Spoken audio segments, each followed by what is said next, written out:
नमस्ते बच्चों, मैं आशा चौहान। स्वागत है आपका हिंदी क्लास 9th में।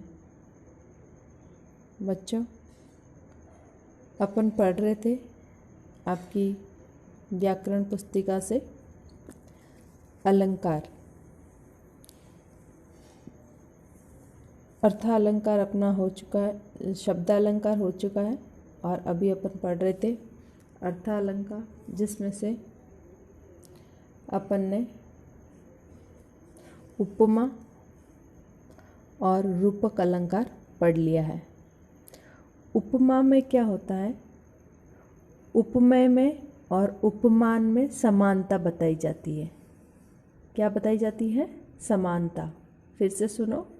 उपमा अलंकार में उपमेय में और उपमान में समानता बताई जाती है और रूपक अलंकार में वो दोनों उपमेय और उपमान दोनों ही इतने समान हो जाते हैं कि दोनों में अंतर करना मुश्किल हो जाता है, तो वो एक हो जाते हैं। मतलब कौन सा उपमा है और कौन सा उपमेय है, तो वो अभेद आरोप हो जाता है। मतलब भेद करना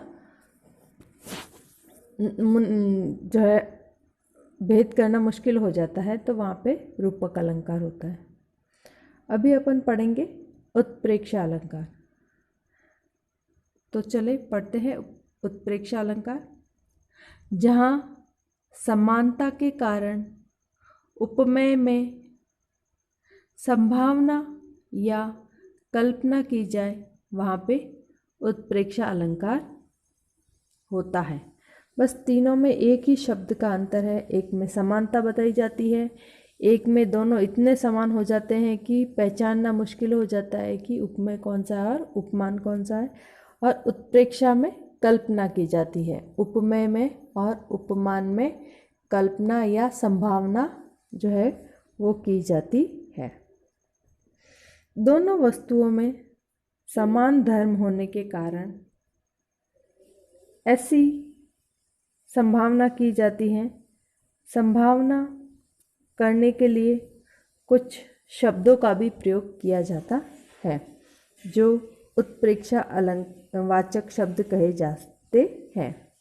और वो शब्द है यथा, मनु, मानो, मनहु, मनो, जानो, जनु, जनहु, निश्चय, मेरे जान, इव आदि। ये सारे जो है शब्द वाचक शब्द हैं, जहाँ पे उसकी कल्पना करने के लिए ये शब्द जो है वो प्रयोग में लिए जाते हैं। देखते हैं इसका उदाहरण। सोहत ओढ़े पीत पट, श्याम सलोने गात, मनहु नीलमणि शैल पर, आतप परियो प्रभात।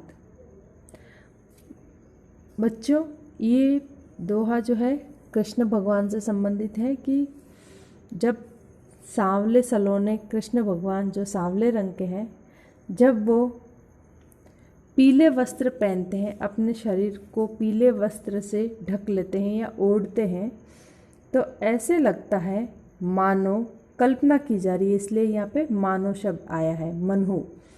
ऐसे लगता है मानो नीलमणि शैल पर, मतलब आसमान नीले रंग का जो पहाड़ है उस पर सुबह की जो धूप गिरती है लाल लाल, वो ऐसा दिखाई देता है। फिर से, जब श्री कृष्ण अपने सांवले सलोने शरीर पर पीले रंग के वस्त्र धारण करते हैं, तो ऐसे लगता है जैसे कि एक नीला पहाड़ जो है उस पर सुबह की जो लाल लाल धूप होती है वो गिर रही है। यहाँ पीतांबर धारण किए हुए कृष्ण जी श्याम तन में प्रातःकालीन सूर्य की धूप के समान शोभित नीलम पर्वत की कल्पना की गई है। यहाँ श्री कृष्ण का शरीर जो है वो उपमेय है और पहाड़ जो है नीलम का पहाड़ वो उपमान है और मानु वाचक शब्द। इस प्रकार से आगे का जो अलंकार है वो अतिशयोक्ति अलंकार है। अतिशयोक्ति अलंकार। अतिशयोक्ति अलंकार का शाब्दिक अर्थ है किसी बात को बढ़ा चढ़ाकर कहना। जब कोई बात लोक सीमा का उल्लंघन कर दे, अर्थात बहुत ज़्यादा बढ़ा चढ़ाकर कही जाए, तब वहाँ पे अतिशयोक्ति अलंकार है। एक उदाहरण है रामायण रामचरितमानस से। देखो, हनुमान की पूंछ को लगन न पाई आग, लंका सिगरी जल गई, गए निशाचर भाग। यहाँ पे लंका में जब हनुमान की पूंछ में रुई बांध के आग लगाई जाती है, तब कवि कहते हैं कि उनकी पूंछ को तो कुछ भी नहीं हुआ। पूंछ को लग न पाई आग, यानी उनकी पूंछ को बिल्कुल भी आग छू भी नहीं पाई, और उसी हनुमान की पूंछ ने पूरी लंका को जला दिया। ये बात संभव नहीं हो सकती। ये इस बात को बहुत ही ज़्यादा बढ़ा चढ़ाकर कहा गया है, तो यहाँ पे अतिशयोक्ति अलंकार होगा। यहाँ हनुमान की पूंछ में आग लगने से पूर्व ही लंका के जल जाने का उल्लेख किया है, अतः यहाँ पे अतिशयोक्ति अलंकार है। अब है अन्योक्ति अलंकार। अन्योक्ति अलंकार में जहाँ उपमान के वर्णन के माध्यम से उपमेय का वर्णन किया जाए, वहाँ अन्योक्ति अलंकार होता है। इसमें अप्रस्तुत प्रशंसा भी कहा जाता है। अप्रस्तुत प्रशंसा में प्रस्तुत या अभिष्ट अर्थ का प्रत्यक्ष कथन नहीं किया जाता। प्रस्तुत के स्थान पर अप्रस्तुत का कथन किया जाता है, पर इससे अर्थ प्रस्तुत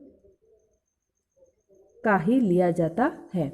बच्चों, एक सीधी सादी बात मैं आपको बताती हूँ यहाँ पे कि जब अपने को किसी के ऊपर व्यंग करना है, किसी के ऊपर टॉन्ट करना है, तो अपन किसी को दूसरे को सुना के और अपने सामने जो बैठा होता है उससे कहते हैं, लेकिन अपन सुनाना दूसरे को चाहते हैं।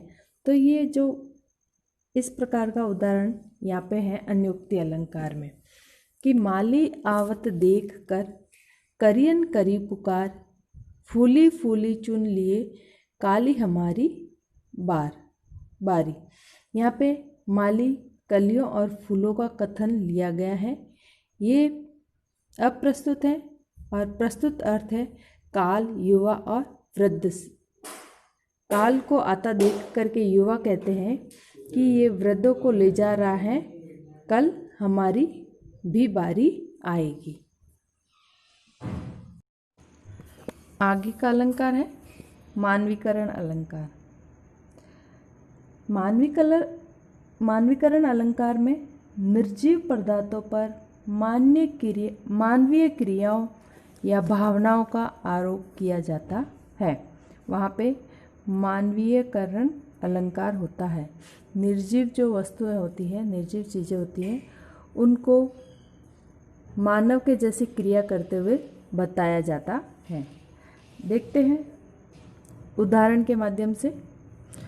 उषा उदास आती है, मुख पीला ले जाती है। उषा जो है निर्जीव है और परंतु उसको मानव की भांति उदास दिखाया गया है, तो यहाँ पे मानवीय भावनाओं का आरोप किया गया है, इसलिए यहाँ पे मानवीकरण अलंकार होगा। ठीक है बच्चों, आज के लिए इतना ही, मिलते हैं आगे। ओके।